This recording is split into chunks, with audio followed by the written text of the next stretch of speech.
12장 10절로 20절까지 말씀 같이 읽습니다. 시작. 르우벤 자손과 갓 자손과 므낫세 반 지파가 가나안 땅 요단 언덕가에 이르자 거기서 요단가에 제단을 쌓았는데 보기에 큰 제단이었더라.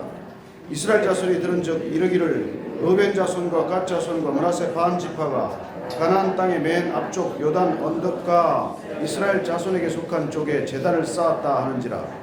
이스라엘 자손이 이를 듣자 곧 이스라엘 자손의 온 회중이 실로에 모여서 그들과 싸우러 가려 하니라.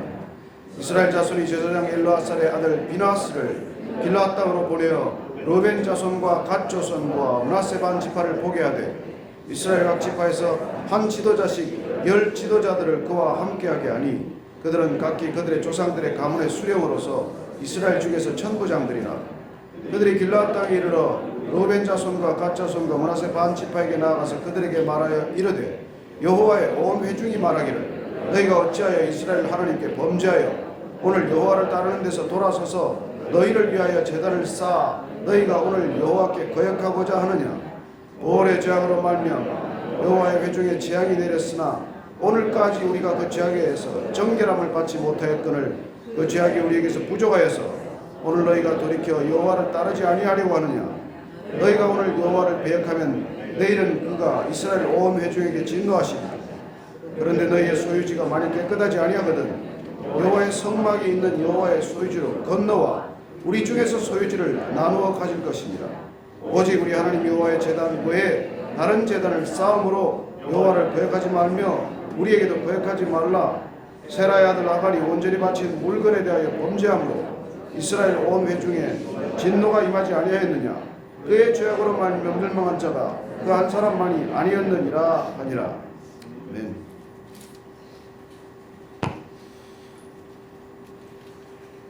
사람과 사람과의 관계가 늘 평탄하기만 한 것은 아닙니다. 또 국가 간의 관계도 마찬가지죠. 늘 좋기만 하는 관계, 또 늘 또 나쁘기만 하는 관계도 없습니다. 관계란 마치 파도처럼 왔다 갔다 하는 거니서 어떤 때는 또 좋다가 어떤 때는 또 나빠지기도 하고 그런 것이죠. 그러나 우리가 관계가 어려워졌을 때 그 관계를 회복할 수 있느냐, 회복하지 못하느냐고 하는 것은 사실은 그 문제 하나에 있다기보다도 그 문제 이전에 이미 쌓여있는 신뢰의 기반 위에 있다는 것입니다. 오늘 보면은 이 르우벤 지파와 갓 지파와 므낫세 반 지파가 이제 요단 동편으로 돌아가다가 귀환하다가 그렇게 가볍고 기쁜 걸음으로 돌아가다가 그 요단 강가에 이르자 제단을 쌓은 것이 화근이 되었습니다. 그들은 선의로 제단을 쌓았습니다.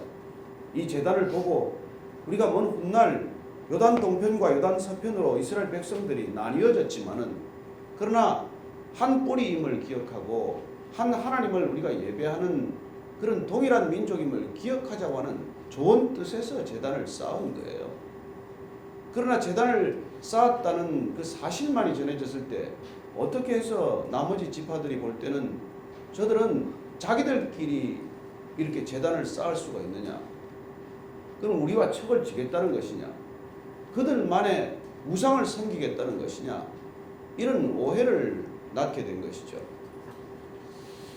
저는 우리가 이 이스라엘 지파들 간의 오해가 어떻게 생기고 어떻게 악화하고 또 어떻게 풀려고 노력하고 또 어떻게 해결되는가를 지켜보면서 우리 인생 가운데 이런 흔하디 흔한 오해를 우리가 어떻게 대처할 것이고 그 오해를 어떻게 풀어갈 것인가 하는 것에 대한 소중한 그런 통찰력을 얻게 되는 것이죠. 어느 쪽도 악의로 시작된 일은 아닙니다. 어느 쪽도 하나님을 모르는 것도 아니에요. 양쪽 다 하나님을 사랑합니다. 그러나 우리가 하나님을 사랑한다고 하면서도 우리는 교회 안에서 얼마나 많은 갈등을 빚고 또 얼마나 많은 오해를 하게 됩니까? 그래서 오늘 보니까 이 오해가 어디서 생겼고 어떻게 해서 이 오해가 순식간에 전쟁을 불사하겠다는 내전을 치르고라도 이 문제를 해결했다는 그런 사태로 걷잡을 수 없이 악화하느냐 하는 것을 보게 됩니다. 그럼 어떻게 하면 이 문제를 우리가 해결할 수 있느냐 하는 것이죠. 오늘 보면은 여러분들이 본문을 읽어보셨지만 사실은 이 문제는 요단 동편에 있는 두 지파 반, 세 지파가 문제를 일으킨 것은 분명합니다. 그들은 어쩌면 좀 더 사력 있고 분별력 있게 행동했어야 합니다.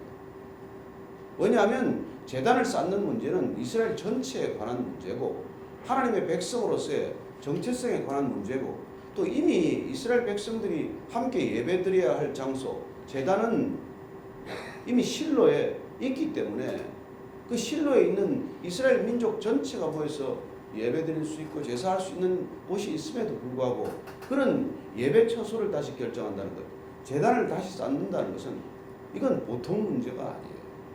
이건 온 지파가 함께 하나님께 여쭤봐야 할 일이고 특별히 대제사장에게 또 이 문제를 가져왔어야 마땅하고 특별히 정치적 지도자이지만은 여호수아에게 이 문제를 반드시 의논했어야 하는 일입니다.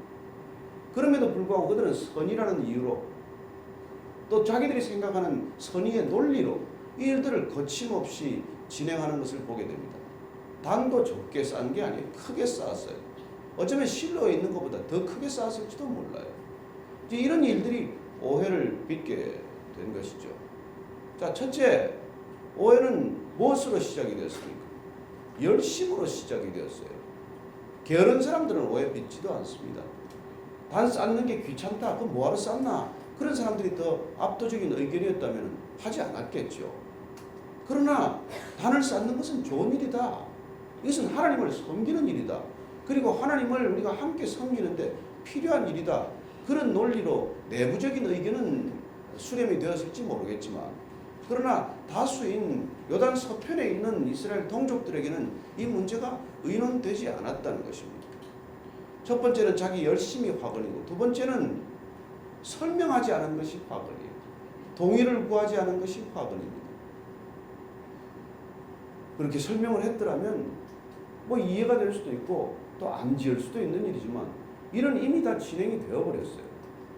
결과만 이제 보고는 선의는 오간 것이었고 그 결과만을 볼 때는 오해를 사기에 충분한 것이죠. 그리고 우리는 대부분의 경우 나빠서 오해가 생기는 게 아니에요. 열심이어서 오해가 생긴 것이고 두 번째는 내가 조금 더 서두르지 않았다면 안 생길 일입니다. 매사가 바쁘고 서두르다가 생기는 오해예요. 서둘러서 이 일을 진행하다가 어떻게 보면 다시 돌아가서 그 땅에서 이 땅이 이게 왜냐면 요단강 서편이기 때문에 어쨌든 제단을 쌓은 땅은 유다 지파에 속한 땅이에요. 그리고 실로도 유다 지파가 가지고 있는 땅 안에 있어요. 유다 지파로서는 당연히 오해를 할 만도 하죠. 자기들의 땅 안에 이미 실로에 제단이 있는데 거기다가 또 요단 자기들 땅 안에다가 상의도 없이 그렇게 큰 제단을 짓는 것은 마땅히 오해를 부를 만한 일이죠. 어쩌면 그들의 마음이 급하고 요단 서편으로 건너가기 전에 이걸 해놓고 가야 된다는 그런 서두름과 마음속에 분주함이 있었기 때문에 이런 또 오해들이 생기는 것입니다. 세 번째로 더 중요한 것은 내 마음속에 은근하게 생겨있는 교만이에요. 이런 일은 내가 알아서 결정할 수 있다는 거예요. 이런 일들은 내가 하기에 논리적으로도 무리가 없고 명분상으로도 이게 괜찮다는 겁니다. 혼자서 그냥 결정하고 마는 것이죠. 왜냐하면 나 자신도 모르는 사이에 교만해졌기 때문에 우리는 대부분의 경우 일을 저질러 놓고 감당하지 못할 때가 돼야 일을 의논합니다. 예전에 이렇게 CEO를 잠깐 할 때도 보면 능력이 있어요. 밑에 국장이나 이런 사람들. 그럼 자기 혼자 일을 다 정해놔. 그리고는 일을 하다가 진행이 안 되면 꼭 와서 사태가 그런 때였다는 보고를 하는 사람이 있습니다. 오래 못 있죠. 반드시 나가게 됩니다. 여러분 크고 작은 일이든지 결정권자는 회사 사장이지 본인이 아니에요. 우리가 신앙생활할 때 크고 작은 일의 결정권자는 하나님이지 내가 아닙니다. 그러니 일을 저질러 놓고 나서 가져와서 우리는 기도 제목이라고 가져오지만 그 수많은 기도 제목들 얽혀있고 설킨 문제들은 사실 누가 지금 일으킨 겁니까? 내가 일으킨 문제들이에요. 그 전에 좀 미리 와서 아버지께 의논 드렸더라면, 허락받고 했다면 모든 책임은 아버지께 있어요. 그러나 의논하지 않았고 허락받지 않은 일은 모든 책임이 내 책임입니다. 그런 일들이 지금 이렇게 진행이 되었다는 것이죠. 우리가 조금 더 깊은 뿌리로 들어가 보면 문제는 반드시 일어나게 마련이지만 그 문제가 오해가 깊어지느냐 안 깊어지느냐는 사실 평소에 신뢰관계에 달린 것입니다. 내가 믿고자 하는 관계에 있다면 여러분 오해가 잘 안 생겨요. 오해거리가 생기더라도 그냥 뜬구름처럼 지나갑니다.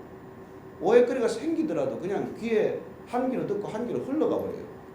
심지어 진지하게 그 문제를 가지고 오해를 제기하면 본인 입장을 들어보지도 않고 자기가 대변합니다. 자기가 오해를 수습합니다. 그럴 정도로 우리는 이 오해에 대처하는 우리 마음가짐 속에 그 사람을 어떻게 생각하고 있고 어떻게 그 사람을 예우하고 있느냐에 대한 그 내 마음의 태도가 사실은 더 중요해요. 내가 그 사람을 진지하게 대하고 있고 성실하게 대하고 있고 존귀하게 여기고 있고 그러면 그 사람에 대해서 무슨 얘기를 듣더라도 사실은 오해가 생기지 않습니다. 오해가 되는 까닭은 오해가 빌미가 되어서 관계가 깨지는 까닭은 평소에 그 사람에 대한 신뢰를 본인이 하지 않았기 때문이고 그리고 본인이 늘 그 사람보다 우위에 있다고 생각하는 까닭이죠. 저는 오늘 이 본문을 묵상하면서 우리는 어차피 오해할 수밖에 없는 세상 또 어차피 오해를 받고 살아가는 세상 속에서 합니다. 누군가 오해를 한다는 뜻은 누군가 오해를 받는다는 뜻이에요. 그러나 그 오해가 정말 우리가 해명한다고 다 해명되느냐? 안 돼요. 오해를 할 만큼 그 마음 가운데 깊은 뿌리 가운데 불신이 있었기 때문에 생긴 오해가 대부분이어서 우리가 해명한다고 잘 수습은 되지 않습니다. 정말 수습하기는 쉽지 않아요. 그래서 우리는 평소에 신뢰관계를 점검하고 평소에 관계들을 확인하는 것이죠. 제가 직장 생활할 때는 그런 명언을 남겼어요. 우리 후배들이 그 말을 너무나 좋아했는데 일 없이 밥 먹어야 일이 풀린다. 한번 따라해 보시죠. 일 없이 밥을 먹어야 일이 잘 된다. 꼭 그 일이 있을 때 밥 먹자는 사람이 있어요. 그 밥 먹으면 밥맛 있습니까? 부담스러워요. 그냥 평소에 친하게 밥 먹고 그냥 실없이 시간을 이렇게 보내야 이게 실 있는 관계가 생깁니다. 우리는 실속 있는 관계만을 자꾸 이렇게 만들려고 하지만 실없는 시간을 보내야 돼요. 부부지간에 대부분 실없는 시간입니다. 부부지간에 대화도 제가 해보면 대부분 실없는 얘기예요. 안 해도 되고 안 들어도 될 얘기지만 그전엔 그걸 제가 못 견뎌서 젊을 때. 그러나 나이 들어보니까 쓸데없는 얘기도 좀 들어주고 쓸데없는 얘기도 좀 할 줄도 알고 이게 실없는 시간을 보내다가 실속 있는 관계가 생기더라고요. 아멘 하시는 분들 어려움이 많은 모양인데 그래서 저는 우리가 크리스천들이 뭐 남을 험담하는 얘기 그런 실없는 얘기를 하는 게 아니라 그야말로 일상적인 얘기, 소소한 얘기죠. 그런 것들이 우리가 주고받을 때 우리는 큰 일이 생겨도 감당할 수 있고 그런 소소한 일들에 관한 이해가 쌓이고 신뢰가 쌓이면은 오해가 반드시 오게 되어 있습니다. 사탄은 반드시 주기적으로 오해를 불러일으킵니다. 사탄이 일하는 곳에서는 반드시 오해가 생기고 섭섭한 게 생기고 관계가 어그러지는 일이 생깁니다. 그때 넘어갈 수가 있는 것이죠. 저는 오늘 우리가 이 본문을 보면서 두 지파가 이 갈등이 해결되는 첫 번째 뿌리를 확인해야 됩니다. 그것은 둘 다 하나님을 사랑했다는 것입니다. 아직까지 하나님을 깊이 신뢰하고 하나님을 사랑했기 때문에 어쨌건 예전을 하겠다고 각오하고 갔지만 그들은 전쟁에 이르지 않고 문제를 풀어가게 됩니다. 자, 이쪽 이 9지파 반은 왜 이 2지파 반에 대해서 이렇게 격분했을까요? 그들에게는 트라우마가 있기 때문에. 왜냐하면 이런 제단을 불법으로 쌓는 건 우상 숭배에 해당하는 행위고 이것들 때문에 바알볼 사건을 겪었기 때문이죠. 그래서 시몬 지파가 5만 명이 넘던 지파가 절반, 3분의 1로 줄지 않았습니까? 그리고 그 재앙은 민족 전체에게 미쳤거든요. 그래야 누군가의 잘못이, 누군가의 우상 숭배가, 누군가 하나님을 거역한 일이 이스라엘 백성 전체에게 해악을 끼쳤다는 것을 너무 잘 알기 때문에 이미 어떻게 보면 심리학적으로 우리가 쓰는 말로 트라우마가 생긴 것이죠. 가나안 땅에 들어와서도 아이성 전투에서 패배한 이유가 아간의 범죄 때문임을 그들이 다 목격했습니다. 하나님의 명령에 불순종하고 하나님을 거역하는 행동 자체는 한 개인의 문제가 아니라 민족적인 비극이 된다는 것을 그들은 경험했기 때문에 이 일을 그냥 간과할 수 없다는 것을 그들은 너무도 잘 알기 때문에 일이 시작이 된 거예요. 그리고 여전히 하나님에 대한 두려움이 있고 하나님에 대한 사랑이 있었기 때문에 생긴 분쟁, 분규라고 하는 것입니다. 하나님을 떠나서 생긴 분규가 아니에요. 그랬기 때문에 하나님에 대한 신뢰 기반 위에서 이 문제는 수습될 수 있었다는 것입니다. 두 번째로 둘 다 진심이었어요. 저는 둘 다 진심이면 문제는 해결될 수 있다고 믿습니다. 문제를 제기한 쪽도 진심으로 하나님을 사랑했어요. 그리고 그들에게 답하는 르우벤 지파, 갓 지파, 므낫세 반 지파도 진심이었다는 것입니다. 저는 진심은 반드시 통한다고 믿습니다. 반드시 내 진심은 전심이고 내 진심은 성심이고 내 진심은 능력이기 때문입니다. 저는 여러분들이 변명보다도 진심을 갖게 되기를 바랍니다. 진심의 사람들은 변명 잘 하지 않습니다. 어느 목사님이 목회하다가 너무 이렇게 오해를 많이 받고 정말 서운한 일을 많이 겪고 그러고 나서 본인이 책을 한 권 썼는데 그 책을 보니까 이런 말이 있어요. 성도들은 오해할 권리가 있다. 그러나 목사는 변명할 권리가 없다. 그런 얘기를 썼어요. 제가 그 목사님 그 글을 읽으면서 참 마음에 새긴 적이 있습니다. 성도는 오해할 권리가 있다. 그러나 목사는 변명할 권리가 없다는 거예요. 오해를 불러일으킨 책임도 본인 책임이고 그리고 그 오해가 풀리도록 기다리는 것도 본인의 진심이어야 하기 때문에 그렇습니다. 저는 그게 어떻게 꼭 목사만 아니겠습니까? 이 땅에 그리스도인들이라면 살아가면서 오해받게 마련입니다. 여러분들은 반드시 오해받을 것입니다. 때로는 질시받을 것입니다. 때로는 그야말로 박해를 받을 것입니다. 그럼에도 불구하고 우리가 잃지 말아야 할 것은 진심입니다. 하나님을 향한 바른 마음, 하나님 앞에 서 있는, 하나님 앞에 늘 서 있다는 호람되어의 그 마음가짐, 내가 사람 앞에 서 있는 것이 아니라 하나님 앞에 벌거벗은 듯이 서 있습니다. 제 중심은 하나님이 보고 계십니다. 그런 여러분들의 마음의 태도가 있다면 저는 오해는 시간이 지나면서 쉽게 가리라고 믿습니다. 오해는 반드시 하나님께서 풀어주신다고 믿습니다. 사람이 풀려고 풀면 더 얽힙니다. 설명하면 설명할수록 얽힙니다. 왜냐하면 오해한 사람은 이미 오해한 그 바탕 가운데 이미 그 사람에 대한 신뢰나 사랑을 접었기 때문입니다. 그래서 쉽게 풀리지 않습니다. 저는 여러분들이 오해하는 시간에 다시 하나님 앞에서 토설하고 그리고 하나님께서 내 마음을 다시 한번 감찰하게 내어드리는 시간이 되기를 축복합니다. 사람 찾아다니면서 오해 풀어봐야 또 오해가 생깁니다. 왜냐하면 오해하게 된 그 바탕이 쉽게 바뀌지 않기 때문입니다. 그리고 오해하는 사람은 자주 오해합니다. 섭섭해하는 사람은 자주 섭섭해합니다. 분노하는 사람은 자주 분노합니다. 불평하는 사람은 자주 불평해요. 왜요? 본인 안에 문제가 있기 때문이에요. 본인 안에 깊은 문제가 있다는 뿌리를 못 보고 있기 때문입니다. 섭섭하다는 것은 내 안에 상처가 많다는 것이고 화가 많고 분노가 많다는 것은 내가 그야말로 교만하다는 뜻이에요. 불평 불만의 입술이 그치지 않는 까닭은 내 안에 교만하기 때문입니다. 얼핏하면 불평을 털어놓고 불만을 털어놓고 어려운 것 같지만은 의롭기는 뭐가 의롭겠어요? 누가 의롭습니까? 저는 오늘 이 본문을 우리가 한 번 더 마지막 한 절을 읽고 마치도록 하겠습니다. 19절 말씀입니다. 시작. 그런데 너희의 소유지가 만일 깨끗하지 아니하거든 여호와의 성막이 있는 여호와의 소유지로 건너와 우리 중에서 소유지를 나누어 가질 것입니다. 오직 우리 하나님 여호와의 제단 외에 다른 제단을 쌓음으로 여호와를 거적하지 말며 우리에게도 거역하지 말라. 저는 이 말을 들으면서 참 사랑하는구나, 하나님을 사랑하기 때문에 문제를 방관하지 않았고 문제에 대처했습니다. 그리고 하나님을 사랑하고 또 나아가서 형제를 사랑했기 때문에 내 것을 희생할 각오로 충고할 수 있고 따끔하게 말할 수 있다는 것입니다. 너희들이 그렇게 제단을 쌓고 싶거든, 너희들이 요단 서편으로 건너가서 그 제단이 그렇게 그립거든, 그러면 건너와서 살자. 요단 서편에 동편에 있지 말고 건너와라. 우리가 땅을 나누어 줄게. 이런 해결책을 가지고 있다는 것입니다.